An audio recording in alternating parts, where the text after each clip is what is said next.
राधे दोस्तों, जय श्री कृष्ण। तो आइए श्रवण करते हैं बृहस्पतिवार व्रत कथा। बहुत समय पहले की बात है कि भारत में एक राजा राज्य करता था। वह अति प्रतापी दानी था। वह प्रतिदिन मंदिर में दर्शन करने जाता था और गुरु और ब्राह्मणों की सेवा किया करता था। उसके दरवाजे से कोई भी निराश होकर नहीं लौटता तथा वह प्रत्येक गुरुवार को व्रत रखता एवं पूजन करता था। हर एक दिन गरीबों की सहायता करता था, परंतु ये सब बातें उसकी रानी को अच्छी नहीं लगती। वह न व्रत करती और न किसी को दमड़ी तक दान में देती थी तथा राजा से ऐसे करने को मना किया करती थी। एक समय की बात है कि जब राजा शिकार खेलने वन को चले गए थे, महल में सिर्फ रानी और दासी थी। उस समय गुरु बृहस्पति साधु का रूप धारण कर राजा के दरवाजे पर भिक्षा मांगने गए। साधु ने रानी से भिक्षा मांगी तो वह कहने लगी, हे साधु महाराज, मैं इस दान पुण्य से तंग आ गई हूँ। इस काम के लिए तो मेरे पति देव भी बहुत हैं। अब आप ऐसी कृपा करें कि सारा धन नष्ट हो जाए तथा मैं आराम से रह सकूं। साधु का वेश रखे बृहस्पति देव ने कहा, हे देवी, तुम अति विचित्र हो। संतान और धन से कोई दुखी नहीं होता, सभी इसको चाहते हैं। पापी भी पुत्र और धन की इच्छा करता है। अगर तुम्हारे पास धन बहुत है तो भूखे मनुष्यों को भोजन कराओ, ब्राह्मणों को दान दो, प्याऊ लगवाओ, धर्मशालाएं बनवाओ, कुआं, तालाब, बड़ी बाग बगीचे आदि के निर्माण करवाओ और कुंवारी कन्याओं का विवाह कराओ, साथ ही यज्ञ करो। इस प्रकार के कर्मों से आपके कुल एवं आपका नाम परलोक में सार्थक हो एवं स्वर्ग की प्राप्ति होगी। किंतु वह मूर्ख रानी साधु की इन बातों से खुश न हुई। वह बोली, हे साधु महाराज, मुझे ऐसे संपत्ति की आवश्यकता नहीं जो मेरे काम न आए तथा जिसको मैं अन्य लोगों को दान दूं, जिसको रखने और संभालने में ही मेरा सारा समय नष्ट हो जाए। साधु ने रानी को समझाने का बहुत प्रयास किया, परंतु रानी अपनी बात पर अडिग रही। तब साधु ने कहा, हे देवी, यदि तुम्हारी ऐसी इच्छा है तो ऐसा मैं तुम्हें बताता हूँ, वैसा ही करना। बृहस्पतिवार के दिन घर गोबर से लीपना, अपने केसों को धोना, मिट्टी से धोना, केसों को धोते समय स्नान करना, राजा से कहना कि वह हजामत करवाए, भोजन में मांस मदिरा खाना, कपड़ा धोबी के यहाँ धुलने डालना। इस तरह 7 बृहस्पतिवार करने से तुम्हारा सब धन नष्ट हो जाएगा। ऐसा कहकर साधु रूपी बृहस्पति देव अंतर्ध्यान हो गए। रानी ने साधु के कहे अनुसार ही 7 बृहस्पतिवार वैसा ही करने का विचार किया। साधु के बताए अनुसार करते हुए उसे केवल 3 बृहस्पतिवार ही बीते थे कि उसका समस्त धन नष्ट हो गया। कहे अनुसार ही करने से भरपेट भोजन के लिए भी दोनों समय परिवार तरसने लगा तथा सांसारिक भोगों से दुखी रहने लगा। राजा रानी से कहने लगा, तुम यहाँ पर रहो, मैं दूसरे देश को जाऊं, क्योंकि यहाँ पर सभी मनुष्य जानते हैं, इसीलिए मैं कोई कार्य भी नहीं कर सकता। देश चोरी परदेश भी बराबर है। ऐसा कहकर राजा परदेश चला गया। वहाँ जंगल जाता, जहाँ लकड़ी काट कर लाता और शहर बेच कर अपनी दुखी जीवन को बड़ी कठिनता से व्यतीत करने लगा। राजा के जाने के पश्चात इधर उसके बिना रानी और दासी दुखी रहने लगे। किसी दिन भोजन मिलता, किसी दिन जल पी कर रह जाती।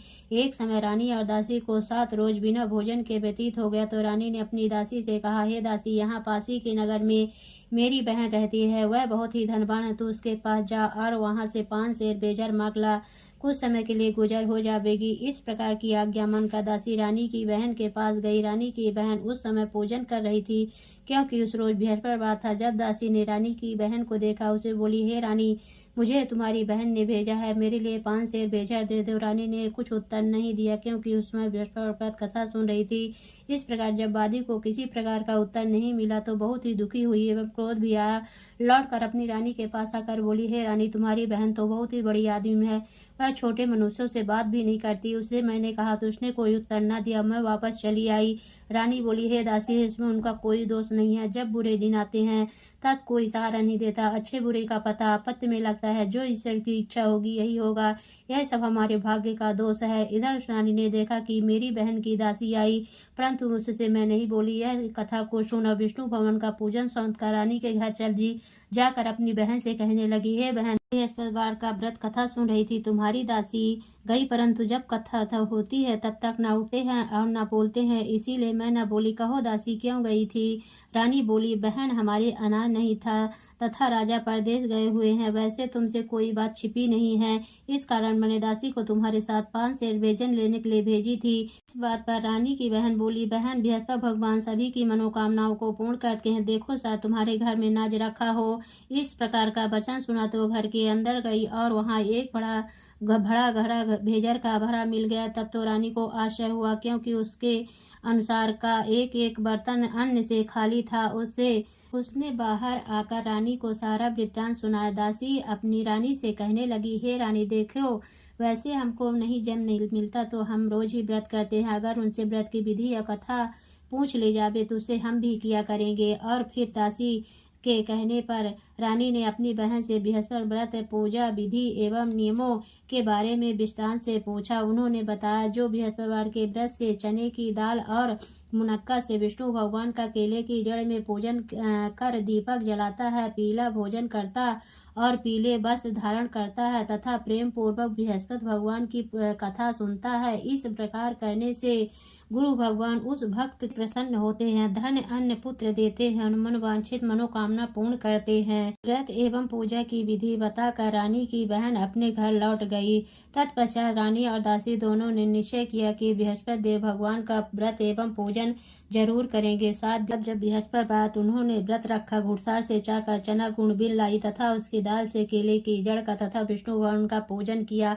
अब भोजन पीला कहाँ से पावे, बेचारी बड़ी दुखी हुई, परंतु उन्होंने व्रत किया था इसलिए गुरु भगवान प्रसन्न थे और 2 थालों में सुंदर पीला भोजन लेकर आए और दासी को देकर बोले, हे दासी, यह तुम्हारे और रानी के लिए भोजन है, तुम दोनों भोजन करना। दासी दो भोजन पाकर बड़ी प्रसन्न हुई, रानी से बोली, चलो रानी जी भोजन कर लो। रानी को इस विषय में कुछ पता नहीं था। वह दासी से बोली, तू ही भोजन कर, क्यों तू हमारे व्यर्थ में हंसी उड़ाती है। रानी ने कहा, वह महात्मा हम दोनों को 2 थालों में भोजन देगा है, इसलिए हम तुम दोनों ही साथ साथ भोजन प्रारंभ करेंगे। उन्होंने गुरु भगवान को नमस्कार करके भोजन प्रारंभ किया। उसके बाद दोनों प्रत्येक बृहस्पतिवार को गुरु भगवान का व्रत और भोजन करने लगी। बृहस्पति भगवान की कृपा से उन दोनों को भी भोजन एवं धन की कोई कमी नहीं थी, परंतु रानी फिर पुनः उस प्रकार आलस करने लगी। तब दासी बोली, रानी, तुम पहले इस प्रकार आलस करती थी, तुम्हें धन के रखने उठाने में कष्ट होता था, जिस कारण सभी धन नष्ट हो गया। अब गुरु भगवान की कृपा से धन मिला है तो तुम्हें फिर आलस्य होता है। बड़ी मुसीबतों के बाद हमने यह धन पाया है, इसीलिए हमें दान पुण्य करना चाहिए तथा भूखे मनुष्यों को भोजन कराओ, पाऊ लगवाओ, ब्राह्मणों को दान दो, कुआं तालाब बावड़ी आदि का निर्माण करवाओ, कुंवारी कन्याओं का विवाह करो, मंदिर पाठशाला बनवा कर दान दो, कुंवारी कन्याओं का विवाह कराओ, जिसमें से आपका कुल और सम्मान बढ़े, आपके पितृ प्रसन्न हो। दासी की इन बात पर रानी ने इसी प्रकार कर्म करने प्रारंभ किए तो काफी यश फैलने लगा। एक दिन रानी और दासी विचार करने लगी, ना जाने राजा किस प्रकार से होंगे, उनकी कोई खबर नहीं। भगवान से उन्होंने प्रार्थना की। भगवान ने रात में राजा से स्वप्न में कहा, हे राजा, उठते रानी तुझको याद के अपने देश को चलो। राजा प्रातः काल उठा और जात खाने और पहनने की शर्टिंग होती है, पर भगवान की आज्ञा मानकर अपने नगर को चलने को तैयार हुआ। उससे राजा प्रदेश चला, प्रदेश में दुखी रहने लगा। पश्चिम जंगल में से लकड़ी बिनकर लाता और शहर में अपने दुखी जीवन को बड़ी कठिनता से व्यतीत करने लगा। राजा दुखी होकर अपनी पुरानी बातों को याद करके रोने लगे। तब उस जंगल में बृहस्पति एक साधु का रूप धारण कर आकर राजा के पास आकर बोले, हे लकाड़े रे, तुम इस सुनसान जंगल में किस चिंता में बैठे हो, मुझको बतलाओ। यह सुन राजा के नेत्रों में जल भरा। साधु को वंदना कर बोले, हे प्रभु, आप तो सब कुछ जानने वाले हो। इतना कहकर साधु को संपूर्ण कहानी बतला दी। साधु रूपी भगवान राजा से बोले, हे राजन, तुम्हारी पत्नी ने बृहस्पति के दिन बृहस्पति देव का अपमान किया था, जिस कारण तुम्हारी यह दशा हुई। अब तुम किसी प्रकार की चिंता मत करो, भगवान तुम्हें पहले से अधिक धनवान करेगा। देखो, तुम्हारी स्त्री ने बृहस्पति देव का व्रत प्रारंभ कर दिया है। तुम मेरा कहा मानकर बृहस्पतिवार व्रत करके चने की दाल गुड़ जल के लोटे में डालकर केला का पूजन करो और फिर कथा सुनो, तुम्हारी सब कामनाएं पूर्ण होंगी। साधु के वचन सुनकर राजा बोला, हे प्रभु, मुझे लकड़ी बेचकर इतना पैसा नहीं मिलता जिसने भोजन करने के उपरांत कुछ बचा सकूं। मैंने रात्रि में अपनी रानी को व्याकुल देखा है, मेरे पास कुछ नहीं है जिससे उसकी खबर तो मंगा सकूं, और फिर मैं कौन सी कहानी कहूँ, यह मुझको कुछ भी मालूम नहीं है। जीन काल में एक ब्राह्मण था, बहुत ही निर्धन था, उसके कोई संतान न थे। उसकी स्त्री बड़ी मलिनता के साथ रहती, वह स्नान न करती, किसी देवता का पूजन पाठ न करती, सर्वप्रथम भोजन करती, बाद में अन्य कार्य करती थी। इससे ब्राह्मण देवता बड़े दुखी थे, बेचारे बहुत कुछ कहते किंतु उसका कोई परिणाम न निकला। भगवान के स्त्री के रूपी रत्न कन्या पैदा हुई। वह कन्या अपने पिता के घर में बड़ी होने लगी। वह बालिका प्रातः स्नान करके विष्णु भगवान का जाप करने लगी। अपने पूजन पाठ को समाप्त करके स्कूल जाती तो मुट्ठी में जौ भर के ले जाती और पाठशाला के मार्ग में डालती जाती तो ये जौ स्वर्ण के हो जाते और लौटते समय उनको बीन कर घर को ले आती थी। एक दिन वह बालिका सोने के जौ को फटक कर साफ करी थी। उसके पिता ने देख लिया और कहा, हे बेटी, सोने के जौ को फटकने के लिए सोने का सूप होना चाहिए। दूसरे दिन गुरुवार था।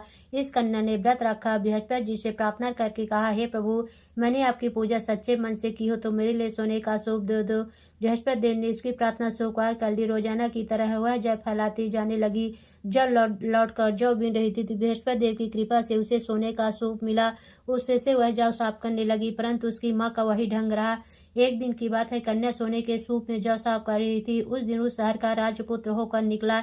इस कन्या के रूप और कार्य को देखकर मोहित हो गया तथा अपने घर आकर भोजन त्याग कर उदास हो लेट गया। राजा को जब इस विषय में पता लगा तो उसने अपने प्रधानमंत्रियों के पास उसके पास गए और बोले, हे बेटा, तुम्हें किस बात का कष्ट है? किसी ने अपमान किया अथवा कोई कारण हो सो कहो, मैं वही कार्य करूंगा जिससे तुम्हें प्रसन्नता हो। राजकुमार ने कहा, मुझे आपकी कृपा से किसी बात का दुख नहीं, किसी ने मेरा अपमान नहीं किया है, परंतु मैं उस लड़की के साथ विवाह करना चाहता हूँ जो सोने के सूप में जौ साफ कर रही थी।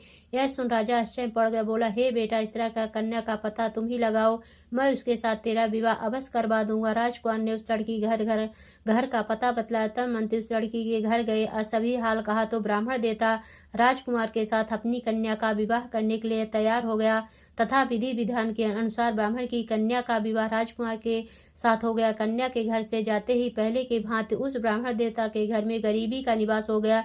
अब भोजन के लिए भी अन्न बड़ी मुश्किल से मिलता था। एक दिन ब्राह्मण देवता अपनी बेटी के पास गए।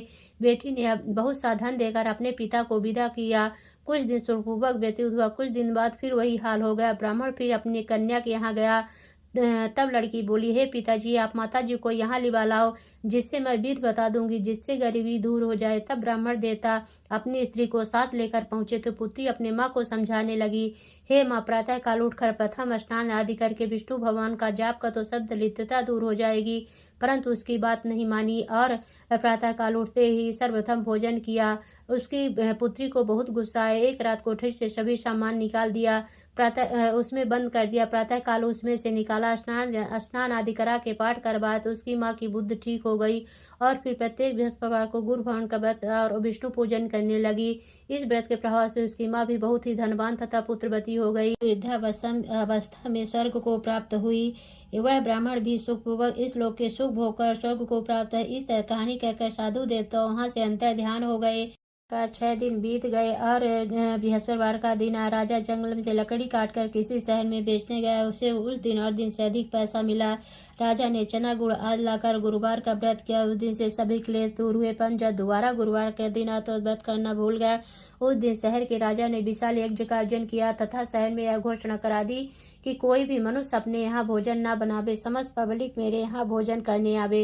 इस आज्ञा को जो न मानेगा उसके लिए फांसी की सजा दी जाएगी। सब लोग भोजन करने गए, लेकिन लकड़हार कुछ देर से पहुंचा, इसलिए राजा उसको साथ अपने घर पर लिवा ले गए। ले जाकर भोजन करा रहे कि रानी की दृष्टि उस खूंटी पर पड़ी जिस पर उसका हार लटका हुआ था। वह पर दिखाई न दिए। रानी ने निश्चय किया कि मेरा हार इसी मनुष्य ने चुरा लिया है।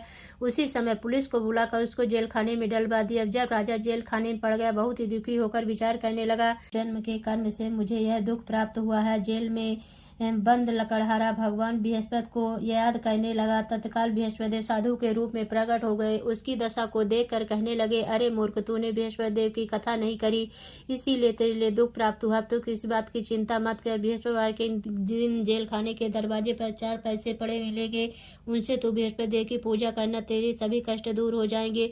बृहस्पतिवार के रोज उसे 4 पैसे मिले। राजा ने कथा कही। उसी रात को बृहस्पति देव ने स्वप्न में कहा, हे राजा, तुमने जिस आदमी को जेल खाने में बंद कर दिया, राजा उसको छेड़ देना। रानी का हार उसी खूंटी पर लटका हुआ, अगर तू ऐसे नहीं करेगा तो मैं तेरे राज्य को नष्ट कर दूंगा। इस तरह रात्रि को स्वप्न को देखकर राजा प्रातः काल उठा और खूंटी पर हार देकर लकड़हारे को बुलाकर क्षमा मांगी तथा राजा को योग्य सुंदर वस्त्र आभूषण देकर विदा किया। राजा अपने नगर को चल दिया। राजा जब नगर के निकट पहुंचा तो उसे बड़ा आश्चर्य हुआ। नगर में पहले से अधिक बाग, तालाब तथा बहुत से धर्मशालाएं, मंदिर आदि बन गए हैं। राजा ने पूछा कि यह सब किसका है? तब नगर के सब लोग कहने लगे, रानी और बादी के हैं। तो राजा को आश्चर्य हुआ, गुस्सा भी आया। तब राजा ने अपनी तलवार निकाली और पूछने लगे कि यह बतलाओ कि यह धन तुम्हें कैसे प्राप्त हुआ है? तब उन्होंने कहा कि हमें सब धन यह बृहस्पति देव के इस व्रत के प्रभाव से प्राप्त हुआ था। राजा ने निश्चय किया कि 7 रोज बाद तो सभी बृहस्पति देव का पूजन करते हैं, परंतु मैं रोजाना दिन में 3 बार कहानी कहा करूंगा तथा रोज व्रत किया करूंगा। हर समय राजा के दुपट्टे में चने की दाल बधी रहती तथा दिन में 3 बार कहानी कहता। एक रोज राजा ने विचार किया, चलो अपनी बहन के यहाँ हो आवे। राजा घोड़े पर सवार हो अपनी बहन के यहाँ चलने लगा। मार्ग में उसने देखा कि कुछ आदमी एक मुर्दे को लिए जा रहे हैं। राजा ने कहा, अरे भैया, तुम मेरी बृहस्पति की कथा सुन ले। वे बोलो, लो हमारा तो आदमी मर गया है, इसको अपनी कथा ही पड़ी है। परंतु कुछ आदमी बोले, अच्छा कहो, हम तुम्हारी कथा भी सुनेंगे। जब कथा आधी छिद्र की मुर्दा हिलने लग गया। जब कथा समाप्त हो गई, मनुष्य राम राम करके खड़ा हो गया। आगे किसान खेत में हल चलाता मिला। राजा ने कहा, अरे भैया, तुम मेरी बृहस्पति की कथा सुन लो। वे बोला, जब तक मैं तेरी कथा सुनूंगा तब तक एक बार हरया जोत लूंगा, अपनी कथा किसी और को सुनाना। राजा के हटते ही बैल पछाड़ कर खाकर गिर गए तथा उसके पेट में जोर जोर से दर्द होने लगा। उसी समय उसकी माँ रोटी लेकर आई। उसने बेटे से सवाल पूछा। बेटे ने सवाल कह दिया तो बुढ़िया दौड़ती दौड़ती उस घुड़सवार के पास गई। बोली, मैं तेरी कथा सुनूंगी, तू अपनी कथा मेरे खेत पर चलकर कहना। राजा ने बुढ़िया के खेत पर जाकर कथा कही, जिसको सुनते ही के बैल खड़े हुए तथा किसान के पेट का दर्द बंद हो गया। राजा अपने बहन के घर पहुंच गया। बहन ने भाई की खूब मेहमानी की। दूसरे रोज जागा तो देखने लगा सब भोजन कर रहे हैं। राजा ने कहा, बहन, ऐसा कोई मनुष्य है जिसने भोजन न किया हो, मेरी बृहस्पति की कथा सुन ले। बहन बोली, हे भैया, यह लोग ऐसे हैं, पहले लोग यहाँ भोजन करते हैं, बाद में अन्य कार्य करते हैं। अगर कोई पड़ोस में हो तो देखा हूँ। ऐसा करके देखने चली गई, परंतु उसे ऐसा कोई व्यक्ति नहीं मिला जिसने भोजन न किया हो। अतः एक कुम्हार के घर गई जिसका लड़का बीमार था। उसे मालूम हुआ कि इनके यहाँ 3 रोज से किसी ने भोजन नहीं किया। रानी ने अपनी भाई की कथा सुनने के लिए कुम्हार से कहा। कुम्हार तैयार हो गया। राजा ने कुम्हार के घर जाकर कथा कही, जिसको सुनते हुए उसका लड़का ठीक हो गया। अब तो राजा की प्रशंसा होने लगी। एक दिन राजा ने कहा, बहन, हम अपने घर जाएंगे, तुम भी तैयार हो जाओ। राजा की बहन सास बोली, चली जा, परंतु अपने लड़कों को मत ले जाना, क्योंकि तेरी भाई की औलाद नहीं होती है। बहन बोली, हे भैया, मैं चलूंगी, कोई बालक नहीं जाएगा। राजा बोला, जब कोई बालक नहीं जाएगा तब तुम ही जाकर क्या करोगी। बड़े दुखी मन से राजा अपने नगर को लौट आया। राजा ने कहा कि हम निर्वंशी राजा, हमारा मुख देखने का धर्म नहीं, कुछ भोजन दान नहीं किया। रानी ने कहा, प्रभु बृहस्पति देव ने हमें सब कुछ दिया, हमें औलाद अवश्य देंगे। उसी रात को बृहस्पति देव ने स्वप्न में कहा, हे राजा, उठ, सोच को त्यागती रानी गर्भ से 9वें महीने में गर्भ से एक सुंदर पुत्र पैदा हुआ। तब राजा बोला, स्त्री बिना भोजन के रह सकती है, बिना कहे नहीं रह सकती। जब मेरी बहन आवे उसे कुछ कहना मत। रानी ने सुनकर हाँ कर दिया। जब राजा की बहन ने यह शुभ समाचार सुना, बहुत ही खुशी हुई तथा बधाई लेकर भाई की यहाँ आई। तभी रानी ने कहा, घोड़ा चढ़कर तू नहीं आई, गधा चढ़ी आई। राजा की बहन बोली, भाभी, मैं इस प्रकार न कहती, तुम्हें औलाद कैसे मिलती। बृहस्पति देव ऐसे हैं जैसे जिसके मन में कामनाएं सभी को पूर्ण करते हैं। जो सद्भावना पूर्वक बृहस्पति देव का व्रत करता है एवं कथा पढ़ता, सुनता, दूसरों को सुनाता, उनकी सभी इच्छाएं बृहस्पति देव पूर्ण करते हैं। इसलिए सब कथा सुनने के बाद प्रसाद लेकर जाना चाहिए। हृदय से उनका ध्यान करते हुए बोलो लक्ष्मी नारायण की जय, बोलो विष्णु भगवान की जय। ओम जय बृहस्पति देवा, स्वामी जय बृहस्पति देवा। छीनी छीनी भोग लगाऊं, कदली फल मेवा। ओम जय बृहस्पति देवा, तुम्हें पूर्ण परमात्मा, तुम्हें अंतर्यामी, स्वामी तुम्हें अंतर्यामी। जगत पिता जगदीश्वर, तुम्हें सबके स्वामी। ओम जय बृहस्पति देवा, चरणामृत निज निर्मल, सब पातक हरिता, स्वामी सब पातक हरिता। सकल मनोरथ दायक, कृपा करो भरता। ओम जय बृहस्पति देवा, तन मन धन अर्पण कर, जो जन शरण पड़े, प्रभु जो जन शरण पड़े। प्रभु प्रगट तब हो करे, आकर द्वार खड़े। ओम जय बृहस्पति देवा, दीन दयाल दयानिधि, भक्तन हितकारी। पाप दोष सब हरता, भव बंधन हारी। ओम जय बृहस्पति देवा, सकल मनोरथ दायक, सब संशय तारो। विषय विकार मिटाओ, संतन सुखकारी।